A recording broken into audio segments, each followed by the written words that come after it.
મેંગોની season આવે એટલે મારા ઘર મેંગો ફ્રૂટી તો બહુ જ બને. તો વિચાર્યું ચલો આજે તમારી જોડે શેર કરીએ મેંગો ફ્રૂટી. બધાને ગમતી હોય, નાના હોય કે મોટા, બધાને મેંગો ફ્રૂટી બહુ જ ગમે. શું તમને ખબર છે આપણે ફક્ત 10થી 15 મિનિટમાં જ આસાનીથી આપણે ઘરે મેંગો ફ્રૂટી બનાવી શકીએ, એ બી કોઈ વગર કલરે કે વગર એસેન્સે.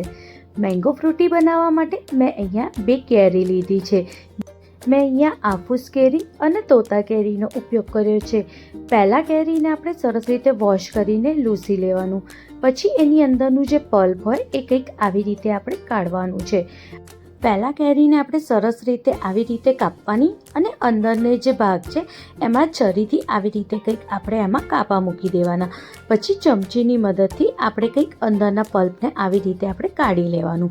બહુ ઇઝીલી અંદરનું પલ્પ આવી રીતે નીકળી જાય છે અને વેસ્ટ બી નથી થતું અને એકદમ સરસ પલ્પ નીકળી જાય છે. બસ આવી જ રીતે આપણે બધી કેરીઓમાંથી લગભગ 2 કેરીઓમાંથી આપણે પલ્પને કંઈક કાઢી લેવાનું છે, કંઈક આવી રીતે.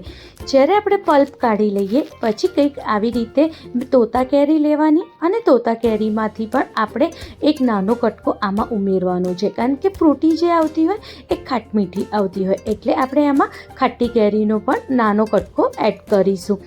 બસ આવી રીતે એક નાનો કટકો લેવાનો, એને સરસ રીતે પહેલાં આપણે છોલી લેવાનું છે. છોલ્યા પછી જ આપણે એને એડ કરવાનું, છાલ સાથે નથી નાખવાનું, કારણ કે જે પછી છાલનો ભાગ છે એ બહુ બધું અંદર આવે તો કરસો પણ થઈ શકે ફ્રૂટી, એટલે આપણે છોલીને જ આમાં ઉપયોગમાં લઈશું. બસ આવી જ રીતે છોલીને હવે એકદમ ઝીણા ઝીણા કટકા કરીને બસ આની જોડે જ આપણે એડ કરી દઈશું.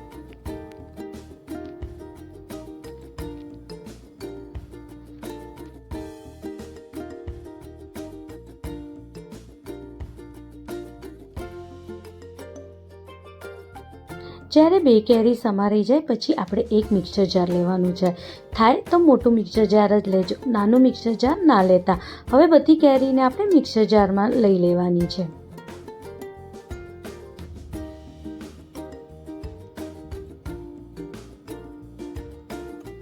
જ્યારે આપણે મિક્સર જારમાં કેરી લઈ લઈએ હવે આપણે આમાં ખાંડ એડ કરીશું. મેં અહીંયા અડધી વાટકીથી થોડી વધારે ખાંડ લીધી છે. તમે વધારે ગળ્યું ખાવા માંગતા હો તો તમે 1 વાટકી જેટલી ખાંડ પણ નાખી શકો છો. હવે એને એકદમ સરસ આપણે ક્રશ કરવાનું, જેથી એક બી મોટા કટકા આમાં ના રહેવા જોઈએ અને સરસ આવી રીતે એક પેસ્ટ બનીને રેડી થઈ જાય. હવે આ પેસ્ટને આપણે એક તોડામાં લઈ લઈશું. આવી રીતે તમે પેનમાં પણ લઈ શકો છો કે કોઈ તોડામાં પણ લઈ શકો છો. થાય તો સ્ટીલનો તોડાનો જ ઉપયોગ કરવાનો. હવે મેંગોના પલ્પને આપણે કંઈક ગળણીની મદદથી આવી રીતે ગળી લઈશું.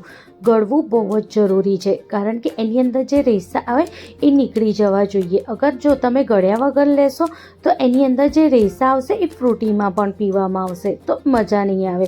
એટલે આપણે આવી રીતે ગળી લઈશું અને અંદર જે મિક્સર જારમાં ચોટ્યું હોય એમાં આપણે થોડું પાણી નાખવાનું અને એને સરસ રીતે આપણે મિક્સ કરીને પાણીને પલ્પની જોડે ફરીથી આપણે આને પણ ગળી લઈશું.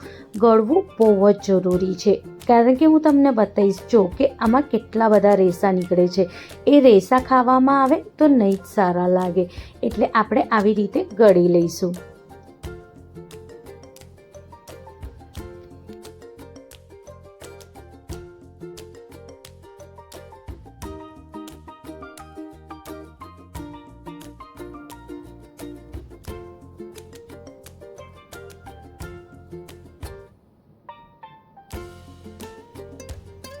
જો તમે વિડીયોમાં જોઈ શકો છો કેટલા બધા રેસા નીકળ્યા છે, એટલે જ આપણે આ ફ્રૂટીના પલ્પને ગળવું બહુ જ જરૂરી છે.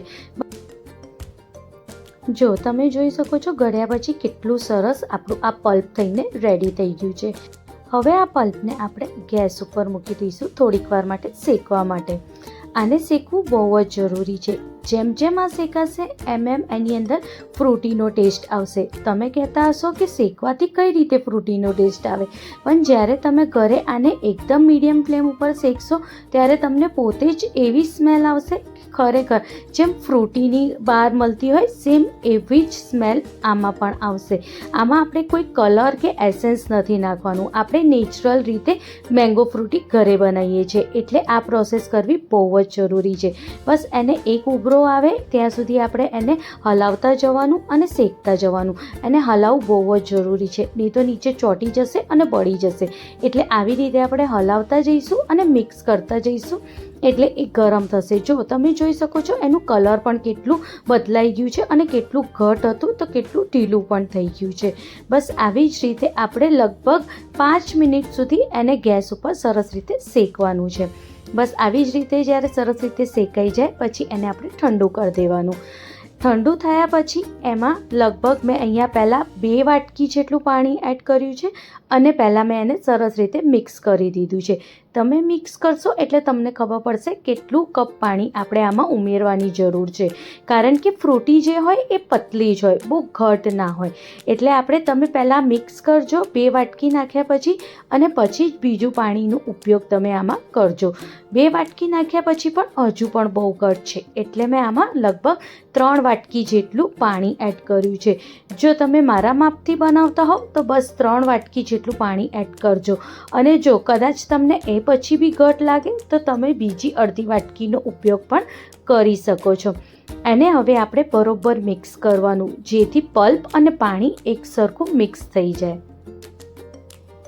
જો દેખાય છે ને, સેમ ટુ સેમ ફ્રૂટી જેવું જ કલર. પહેલાં જે કલર હતું અને અત્યારના કલરમાં કેટલો ફેર આવી ગયો જ્યારે આપણે શેક્યું પછી.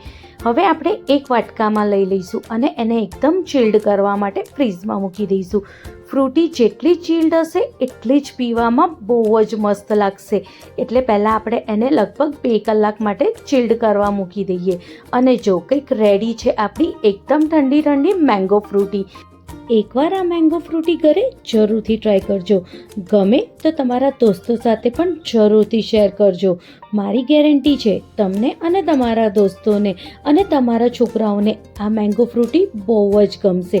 તમારા ઘેર કોઈ કીટી પાર્ટી હોય કે બર્થડે પાર્ટી હોય, એમાં પણ તમે આ ફ્રૂટી બનાવી શકો છો. બહુ ઝટપટ પણ બની જાય છે અને ટેસ્ટમાં પણ બહુ જ સરસ બને છે. તમે આટલી 2 કેરીમાંથી 6 થી 7 ગ્લાસ જેટલી ફ્રૂટી ઘરે પણ બનાવી શકો છો.